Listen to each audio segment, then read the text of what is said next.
over the last couple of years, AI has been making headway in the technological space. More specifically, generative AI and the development of generative AI. Now, how does that affect me and what do I think of it?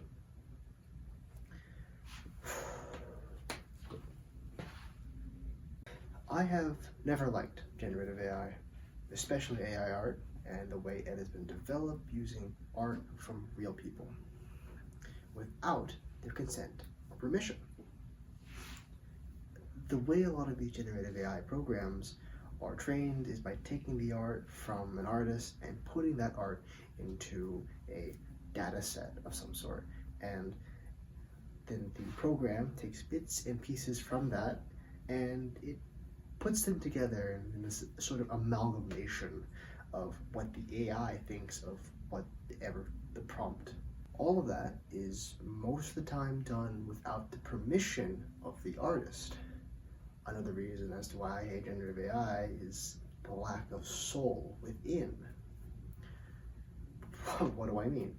Well, for me, art needs to have a soul behind it. Purpose, reason, meaning. For example, say an illustration from my friend. This is a true story. An illustration from my friend. It shows a character doing something, and in that image, they told me there needs to be a purpose, and I took that seriously. There needs to be a purpose behind why that character was doing that. A reasoning for everything, from the minute details to the background. Most importantly, the meaning of the illustration. The story, the message, or literal meaning. Having meaning ties everything together. And even if it's just a simple sketch, like the most simplest of sketches, it can transform that into a deeper story just from the meaning. Without these pieces, there is no soul to an artwork. And to me, that's what AI art is, right? And generative AI as a whole. It lacks soul. It comes across in what it generates. It lacks soul, and it comes across in what it generates.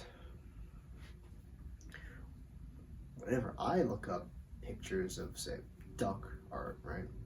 Human artists add so much emotion to the duck, whether it's angry or violent, or happy and expressive, or curious and friendly, right? Regardless, I always see some kind of a motive or silly duck from drawings from real artists, while AI generated art lack emotion and expressiveness. Let's show images right here. Albeit, it does do what it sets out to do, be an image of a duck. But that isn't enough to give it soul. Without any emotion or expression to guide it, it's soulless. Cut. Okay, I should keep filming. 3, 2, 1. Next, how does it affect me? Well, I am an artist. I love drawing, and becoming a professional artist is a dream of mine. So it's terrifying knowing that not only could I lose potential jobs, but because of generative AI, but the art I see now on social media and stuff like Pinterest or Google images are beginning to get buried under mountains of generated AI slop. Here is an example. This is a art piece I did recently for my art culminating, and there are a lot of imperfections and issues in this piece, but that there is the difference between a real artist and generative AI. One makes mistakes and learns from it, while the other makes mistakes because it's not creating art, but just generating an image out of a prompt. I've seen actual people, real people, lose jobs because of generative AI. In the art industry, small artists are already struggling to make a living, relying on freelance work or commissions, while also working another job to fund their actual dream job. But, cut out the but, be in there. But with the surge in generative AI programs, companies, and especially large companies and corporations, think that these programs will save them time and money that would otherwise go into actual artists. A big issue is that this isn't true in the long run. The time it takes to curate, train, and fix the generated results will oftentimes lose them more money and time than it would to just hire an actual artist. The example I want to give here is from Coca-Cola and FedEx. One has the entire thing AI generated, resulting in a messy, inconsistent disgrace of their usual Christmas ads. On the other hand, FedEx has an incredibly high quality comic book stylized animation about a real story from a FedEx worker.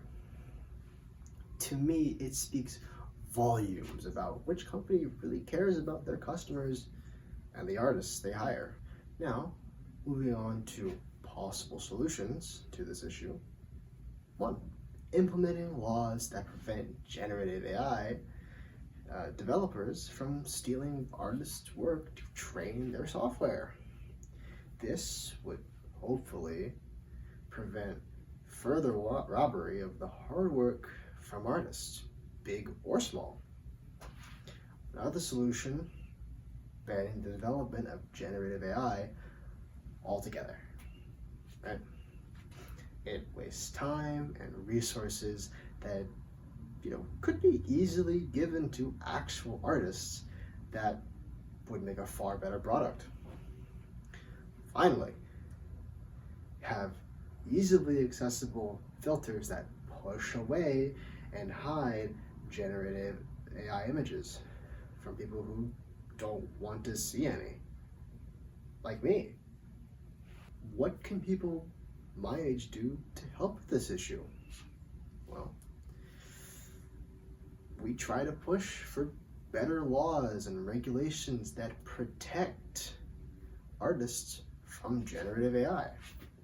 As said before, they pose a genuine problem to artists of all profiles and threaten potential jobs.